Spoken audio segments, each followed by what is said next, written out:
Bonjour, je suis Monsieur Foaleng Loé René. Aujourd'hui, dans le cadre du cours d'économie sur les penseurs libéraux classiques, nous allons voir Vernon Lomax Smith. Vernon Lomax Smith naît à Wichita, dans le Kansas, le 1er janvier 1927. C'est un professeur d'économie du droit à l'université George Mason, en Virginie, chargé de recherche à l'Interdisciplinary Center for Economic Science et fellow du Mercatus Center d'Arlington, en Virginie. En 2002, il reçut le prix de la Banque de Suez pour avoir instauré les expériences de laboratoire comme outil d'analyse économique empirique, en particulier pour l'étude de mécanismes de marché alternatifs. Les économistes ont longtemps exclu l'expérience en laboratoire de la boîte à outils de la science économique, préférant l'observation naturelle et la recherche théorique et statistique. Tout cela a changé grâce au récipiendaire du prix Nobel d'économie, Vernon Smith. Celui-ci a grandi durant la Grande Dépression. Ingénieur électrique, il développe une passion pour l'économie durant son baccalauréat, après une maîtrise à l'Université du Kansas. Il obtient son doctorat à Harvard en 1955. Il commence à enseigner à Purdue University l'année même. Vernon Smith enseigne alors la microéconomie, mais réalise qu'il a de la difficulté à transmettre les concepts de base. Comment expliquer à des étudiants la façon dont un marché peut arriver à l'équilibre sans intervention d'une autorité centrale? Vernon Smith décide d'organiser une expérience pour montrer aux étudiants le fonctionnement du mécanisme de marché. La première expérience de Smith fut relativement simple. Tout d'abord, il modélise sur papier la situation d'offre et de demande et trouve ce qui, en théorie, devrait être le prix et la quantité d'équilibre. Il divise ensuite sa classe en vendeurs et en acheteurs. Les vendeurs reçoivent des cartes avec un coût de production. Ils ont donc intérêt à vendre leurs biens au plus haut prix possible, car ils empochent la différence entre le prix et le coût de production. Les acheteurs, eux aussi, ont un prix de revente. Ils ont donc intérêt à acheter leurs biens au plus bas prix possible. Les intérêts des acheteurs et des vendeurs sont en conflit. Que se passe-t-il donc lorsque les deux groupes tentent de faire des échanges?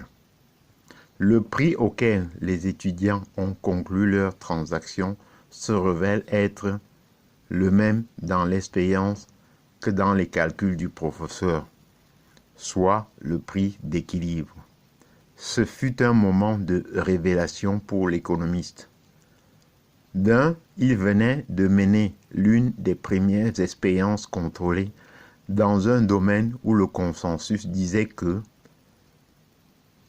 de telles expériences n'étaient pas possibles. C'est-à-dire, la première expérience économique est attribuée à Edward Chamberlain, quelques années auparavant. De deux, il venait de démontrer dans un environnement expérimental la main invisible d'Adam Smith, Cette théorie, élaborée 200 ans plus tôt, stipule qu'un individu poursuivant son intérêt personnel sous un système où l'échange est volontaire sert en fait l'intérêt commun. Cela s'illustre dans l'expérience par le fait que les acheteurs et les vendeurs qui cherchent à obtenir les plus bas prix et les plus hauts prix respectivement en sont venus à découvrir un prix d'équilibre qui optimise l'utilisation des ressources. Bref,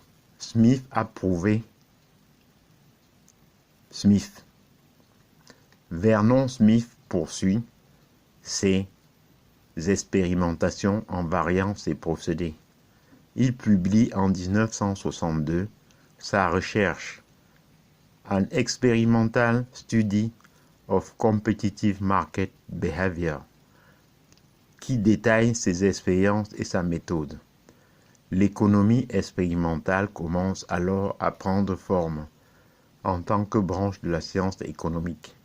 Il poursuit ses recherches et reçoit en 2002 le prix Nobel d'économie pour avoir fait de l'expérience en laboratoire un instrument d'analyse économique empirique, en particulier dans l'étude de différentes structures de marché. Passons maintenant à un héritage impressionnant. L'économie expérimentale est aujourd'hui appliquée dans l'analyse des effets de la réglementation sur le comportement dans l'étude des enchères, dans le développement de solutions de marché, pour l'offre des biens publics et l'étude des bulles d'actifs, entre autres.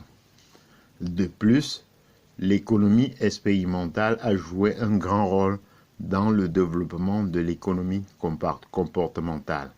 Cette branche mélange psychologie et économie pour étudier le comportement humain dans des situations économiques. L'introduction de la méthode expérimentale en économie est sans doute le plus grand accomplissement de l'intellectuel, mais loin d'être le seul. Vernon Smith a développé un système d'enchères combinatoire qui rend plus efficace le processus de vente de droits d'atterrissage et d'envol pour les aéroports. Il a été impliqué dans le processus de privatisation de l'électricité en Australie en tant que consultant. Il a travaillé sur plus de 200 recherches universitaires portant sur l'économie expérimentale, mais aussi sur la finance et les ressources naturelles. Pour ses accomplissements, il fut reconnu Distinguished Fellow par l'American Economic Association en 1992, un titre très prestigieux. Vernon Smith est toujours impliqué dans le monde universitaire. Grâce à lui, la science économique possède aujourd'hui un outil empirique supplémentaire, ainsi qu'une compréhension plus profonde du lien entre le comportement humain et le mécanisme de marché. J'en ai terminé et je vous en remercie.